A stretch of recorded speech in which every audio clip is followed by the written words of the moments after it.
Halo, kembali lagi di channel Andre for Zaman Now dan kali ini kita akan kembali membahas bincang bola ya bersama Bung Bima. Halo Bung Bima, apa kabar Bung Bima? Ya, halo Andre. Luar biasa Bung Bima, semangat sekali ya memakai seragam Barcelona nih, jersey Barcelona. Ya, kalau dulu makanya jersey nih, jarak pakai kaos. Oke, Bung Bima, kita akan membahas tentang ini ya Bung Bima, transfer nih. Transfer yang lagi apa namanya? Trending. Panas apa? Oh, Iya, betul. Kira-kira ada apa aja nih Bung Bima transfernya? ya, mungkin transfer dari tim besar kali ya, seperti Ya, Erling Haaland ke City, kemudian ada siapa namanya Darwin Núñez, kemudian juga ada di Kemunchen itu Sadio Mane. Gravenberch ya, wonderkid-nya Ajax yang sekarang Ya, atau wonderkid-nya tim Belanda ya banyak lah. Sadio Juga Mane lah ya. ya Sadio Mane juga ke Bayern Munchen. Oke. Ya, mungkin kita akan analisis dulu ya Bung Bima ya terkait dengan transfernya nih. Kira-kira menurut Bung Bima mungkin dari yang pertama dulu nih, mungkin ada dari Sadio Mane ke Bayern Munchen ya. Atau Erling Haaland dulu ya? Erling Haaland dulu ya. Oke, gimana nih Erling Haaland? Dia bakal bisa survive atau bakal gimana maksudnya? Oke, kalau menurut gue sih Erling Haaland sih ini ya bakal menunjukkan tajinya lebih ya karena di sana didukung sama Kevin De Bruyne ya, yang luar biasa itu. Jadi kalau asis sudah langsung sikat, langsung gol aja itu udah. Gampang itu. Daripada di Dortmund ya, maksudnya. Ya, Lebih cepat. kalau dari si gue sih, kalau soal Erling Haaland ini, gue melihatnya dia belum sama kayak Mbappe ya, belum keuji karena mainnya ya di Dortmund. Mbappe juga di PSG dan timnasnya juga di Norwegia kan. Tapi bedanya kan di Norwegia dia bisa menunjukkan, di Dortmund dia juga bisa menunjukkan bahwa dia bisa menunjukkan kapasitas di tengah pemain yang bisa dikatakan levelnya nih di bawah dia gitu kan, mungkin hanya Reus yang mungkin levelnya di atas dia maupun sama gitu sih. Ya, Kalau untuk ya sama sih, mungkin ini pembuktian ya bagi Erling Haaland, tapi soal bagaimana dia akan bermain itu akan kembali lagi ya ke siapa namanya, ke Pep Guardiola, karena bisa dikatakan kan Pep Guardiola ini tidak pernah mendatangkan pemain yang flop ya, selalu luar biasa penampilannya, meskipun terakhir Jack Grealish belum menunjukkan kapasitas ya, karena Jack Grealish sendiri kan sedikitnya berbunturan posisinya dengan Kevin De Bruyne ya, makanya sekarang dia main sayap. oke. Menurut Bung Bima masih harus ini ya, beradaptasi ya gitu ya. Belum Ya, sama ya. kayak Mbappe. Buktian ya. Ya pembuktiannya ya. Mungkin yang harus di. Oke, terus kalau misalnya Sadio Mane nih ke Bayern Munchen, apakah pas nih?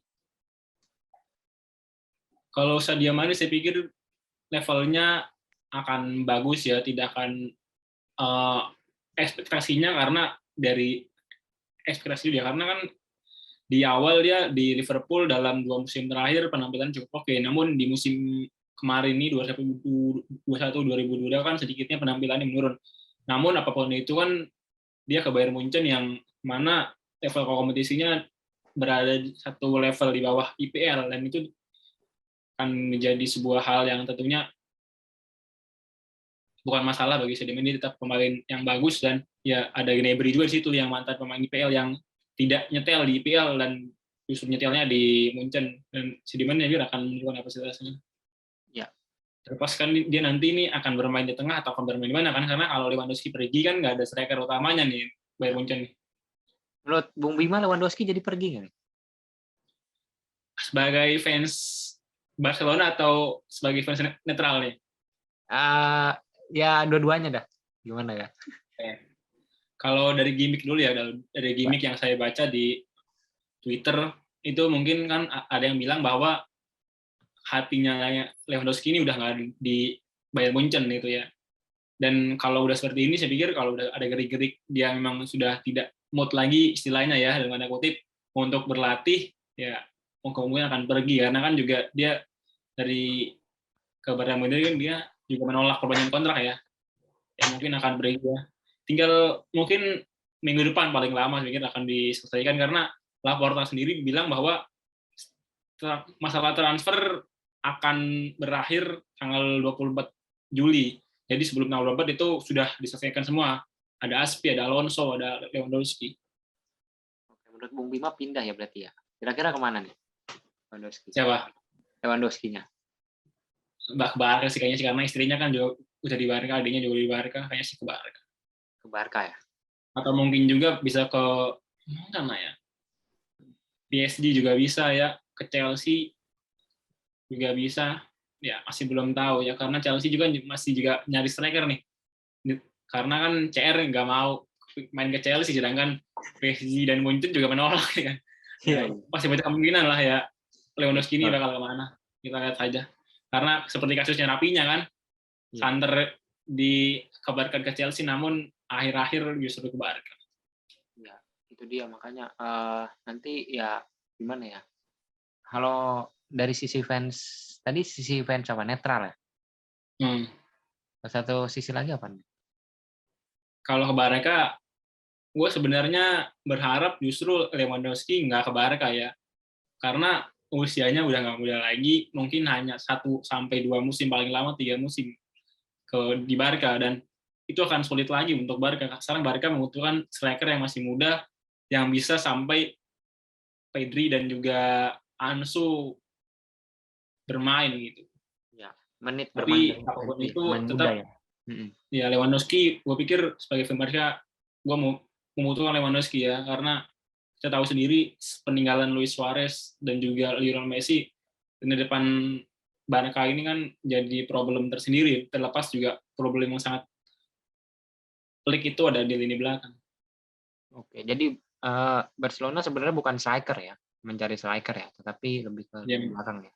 Mungkin tadi Chelsea ya, tapi nggak tahu ya kalau Lewandowski ke Chelsea kayaknya nggak ada berita. Mungkin kalau Munchen tuh kalau berita-berita langsung fix jadi gitu ya, nggak ada rumor-rumor kayaknya. iya, Langsung tiba-tiba masuk benar. kemana. Nggak akan tahu, kita juga nggak tahu ini bakal kemana sampai, karena masih lama juga kan, tanggal 31 Agustus Iya, ditutupnya, iya. masih lama banget. Tapi kalau menurut gue sebagai fans Munchen jangan pindah sih, karena berkurang. Oh, iya, kan yang gue bilang tadi kan, Iya, kalau Lewandowski pindah ini mungkin akan kesulitan mencari striker baru, iya, karena nggak mungkin juga kan, walaupun Muller bermain sangat bagus, namun usianya dia kan juga udah nggak muda lagi. iya. Dan gue justru Muller ini gue lebih suka ketika dia bermain di belakang striker, setuju nggak?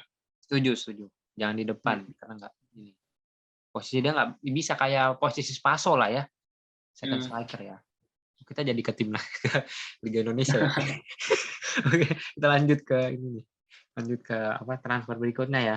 Yang terakhir yang baru-baru ini Sterling nih, Bung Bima. Gimana menurut Bung Bima? Apakah cocok Chelsea membeli Sterling?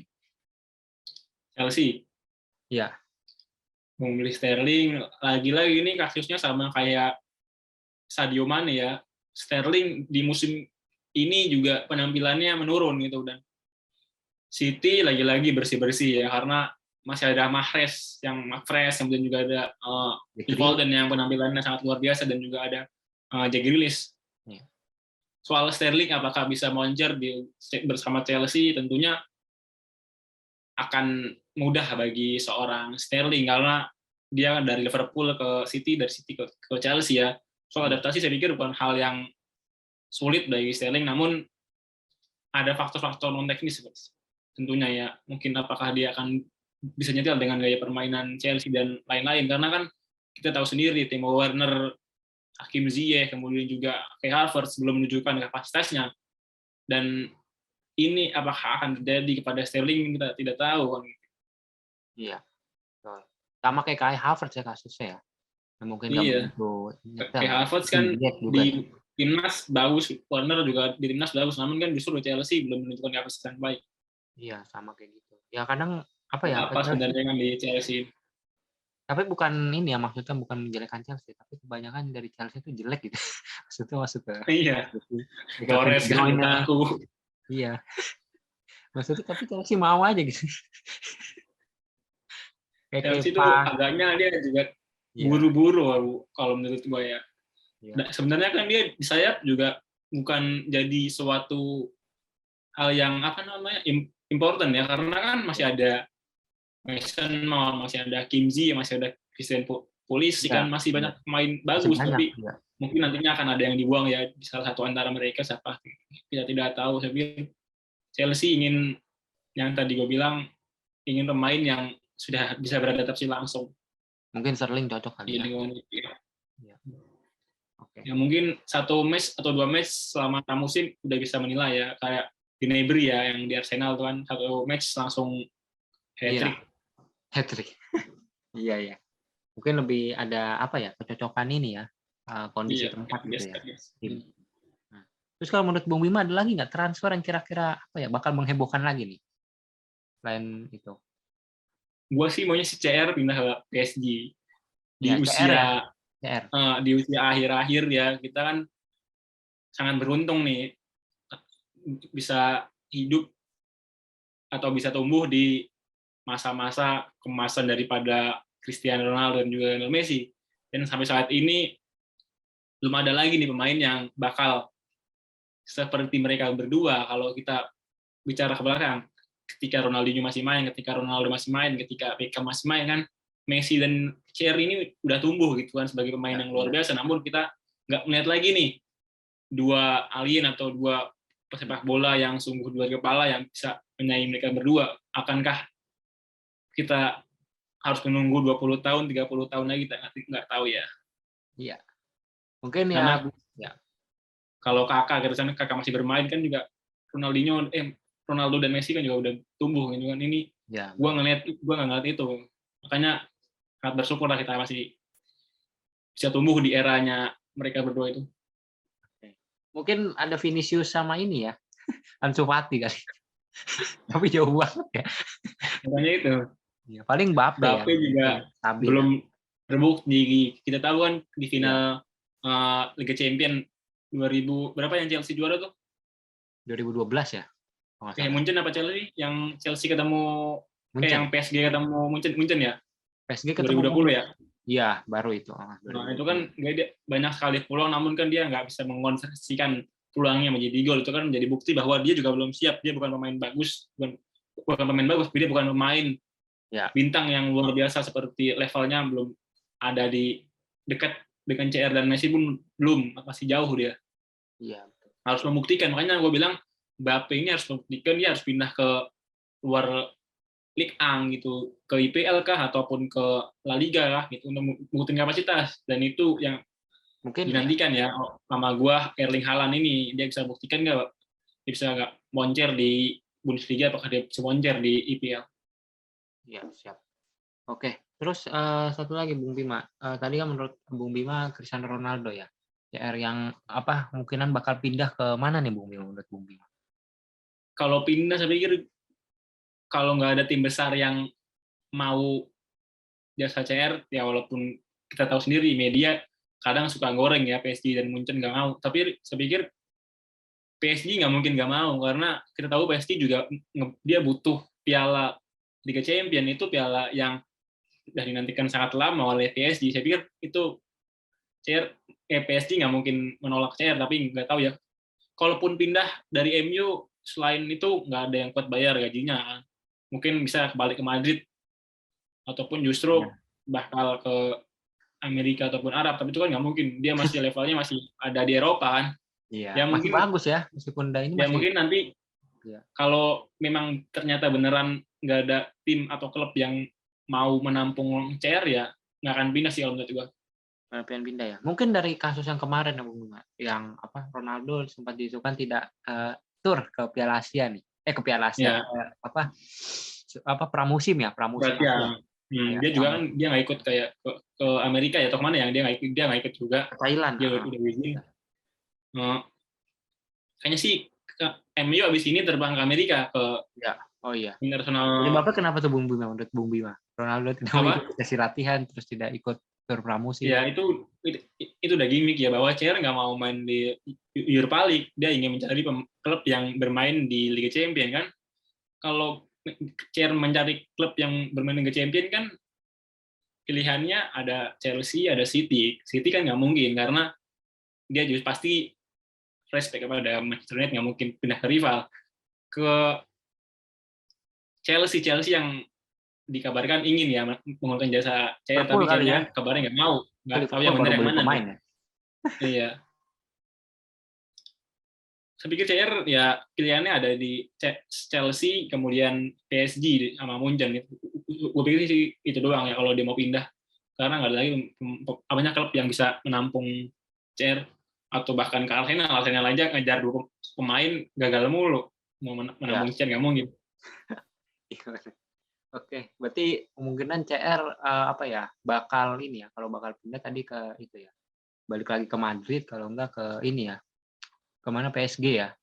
Ya PSG saya pikir logik sih. Ya, kalau enggak tetap di MU gitu ya.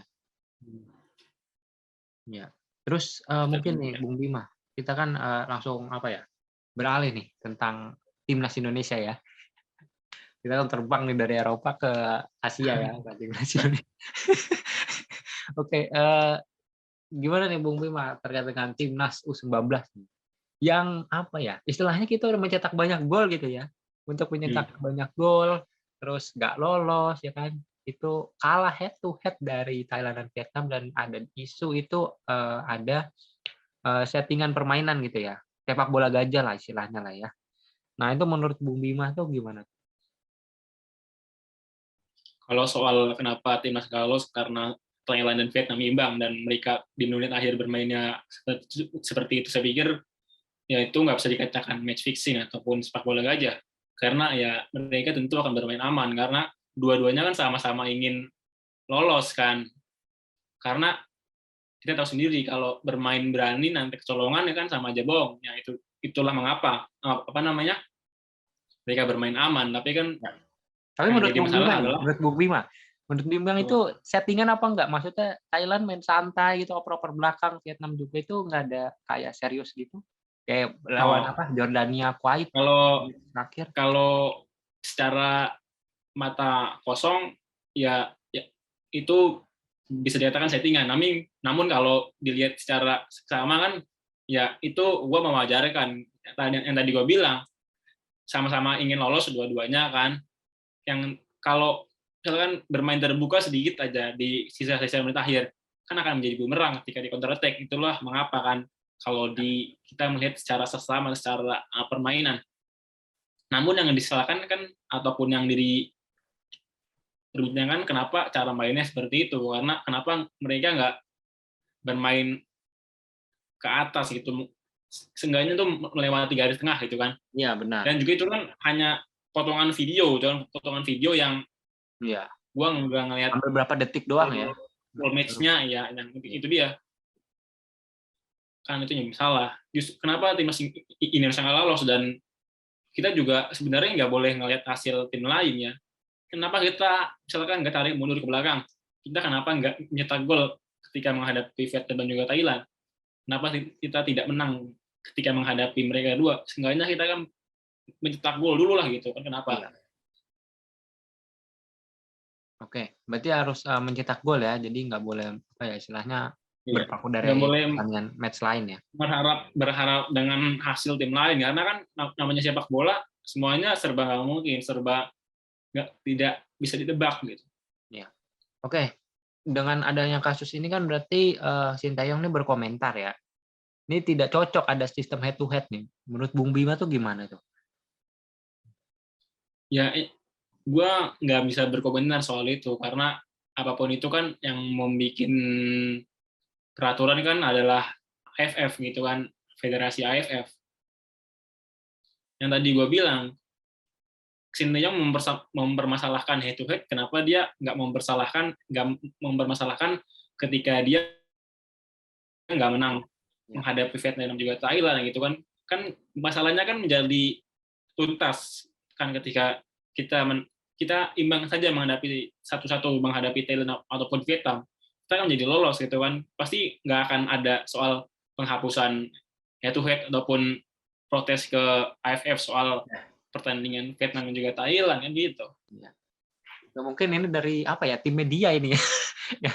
Lebih apa ya, membela timnas Indonesia luar biasa nih. Ya, makanya kadang gue suka berpikir lagi bahwa yang dikatakan oleh mantan ketua umum PSSI kita, Bapak Edi Rahmayadi, dia kan pernah bilang, ketika medianya benar, sepak bolanya juga akan benar. Saya pikir, selalu berpikir ada benarnya juga perkataan dari Bapak Edi Rahmayadi. Iya, iya ini lebih ke media berarti ya. Yang apa ya istilahnya, yang membela timnas Indonesia tapi ya gitu ya, maksudnya menyerang tim lain. Oke, terus dari hasil kekalahan ini kan apa ya, bisa dibilang dari tim media tadi kan udah lolos nih Vietnam, Thailand dan bertemu Laos nih. Thailand bertemu Laos ya. Vietnam itu bertemu Malaysia. Vietnam dibantai 3-0, terus Laos juga menang 2-0 atas Thailand. Nah, itu apakah menurut Bung Bima itu sebuah kebanggaan bagi Indonesia gitu? Tentunya ini kebanggaan ya dalam tanda kutip ya kan, kita bangga bahwa kita senang karena tim yang bermainnya seperti itu yang hanya ada video beberapa detik saja akhirnya nggak lolos gitu kan. Kenapa nggak full attack gitu kan, karena kalau mau mencar menang ya menang full attack gitu kan. Saya pikir ya senang, namun kita kan ada sedihnya juga kan, kenapa Indonesia nggak bisa menang gitu kan. Karena sendiri menghadapi Thailand kita timbang gitu kan. Laos yang secara kultur sepak bola yang 10 tahun lalu ini di belakang kita, timnas seniornya dulu di belakang kita, sekarang timnas senior sudah berada sama dengan kita. 2 tahun lalu 2018 Laos masih di bawah kita kalau Ya, soal under 19 maupun under 16. Sekarang U19-nya bisa mengalahkan Thailand gitu kan. Gua mau lihat juga nih Laos ini apakah bisa berbicara banyak ketika menghadapi Malaysia. Karena kalau kita tahu sendiri kan, di level ini kan level antara Indonesia, Vietnam, dan Thailand ini kan sama gitu kan. Tinggal siapa yang akan tim yang di bawah mereka ini yang bisa mengalahkan itu tim-tim itu. ya. Tapi kan di Laos waktu satu grup dengan Malaysia, Laos bisa mengalahkan Malaysia ya. Nah, iya, makanya seperti Jadi itu. ya, Apakah akan konsisten gitu kan? ya. Laos kembali bisa mengalahkan Malaysia. Nah, Kalau Laos bisa konsisten bisa mengalahkan Malaysia, ini bumerang bagi Indonesia. Karena ternyata level kompetisi, level pemimpinan dari Laos ini sangat luar biasa dan menjadi warming untuk tim Indonesia, khususnya PSSI. Ternyata Laos nggak hanya seniornya yang sudah berkembang, namun level U19-nya juga sudah berkembang. iya, betul. Kalau U19 kan udah luar biasa ya Laos itu ya, bisa mengalahkan Malaysia ya. Nah, terus menurut Bung Bima nih kalau kan misalnya tadi dari tim media ini udah mencatatkan bahwa apa ya, itu adalah nggak cocok gitu ya. Maksudnya kenapa harus berkaca dari tim lain ya, menurut Bung Bima gitu ya, dari match lain ya. Nah, terus misalkan nih kalau dari apa ya, pertandingan kita berkaca dari pertandingan sebelumnya nih, waktu lawan di Piala Asia gitu ya. Indonesia kan juga sebenarnya mengandalkan pertandingan lain itu ya. Pada saat Jordania di AFF pun kayaknya juga gitu ya. Kayaknya kebanyakan jadi runner up terbaik terus gitu. Kenapa gitu ya? Apakah dari mental atau gimana? Lagi-lagi ya kan tim Indonesia ini apa ya,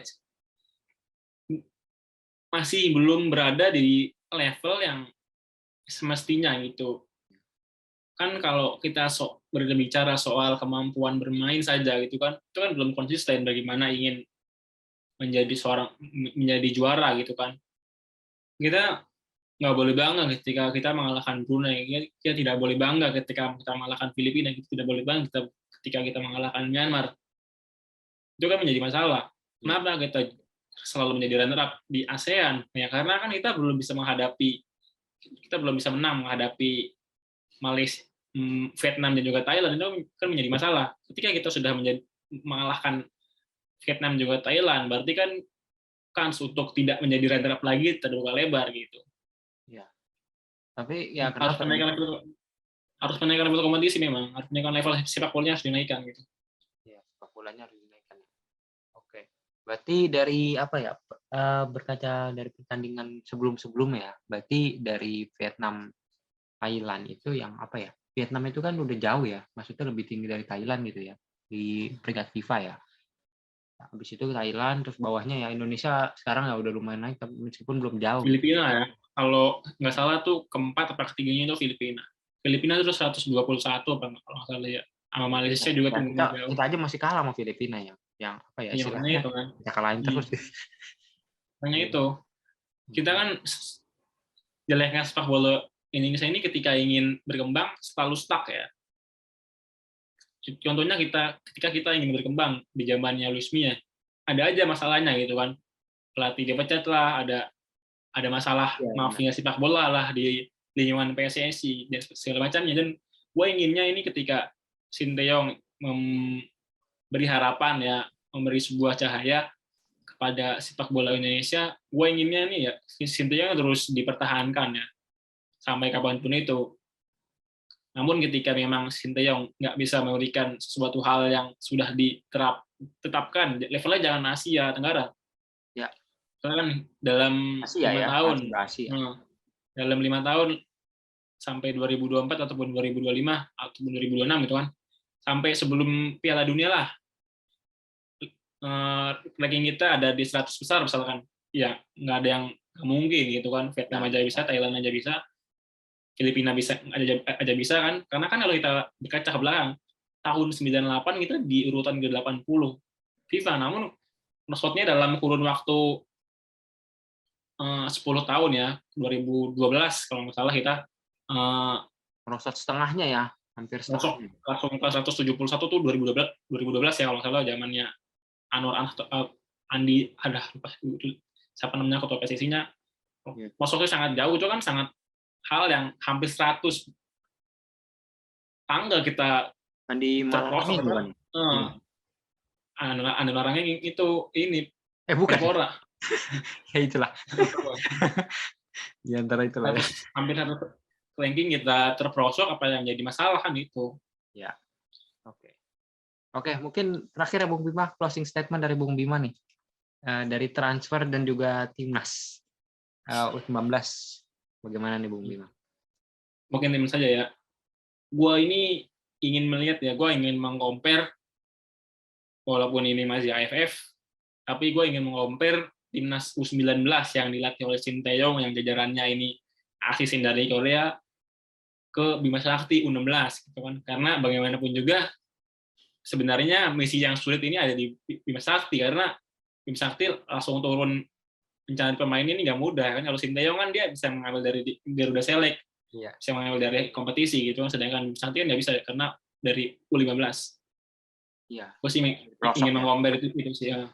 Apakah permainannya lebih bagus kemana, karena kalau gue jujur Sinteyong ini kalau secara permainan belum memuaskan gue. Iya, belum. Iya sih, bisa dilihat. Ya, oke. Thank you Bung Bima atas kehadirannya ya di video ini. Mungkin kita akan bertemu di kesempatan berikutnya. Terima kasih yang sudah menonton. Terima kasih Bung Bima. Sampai jumpa.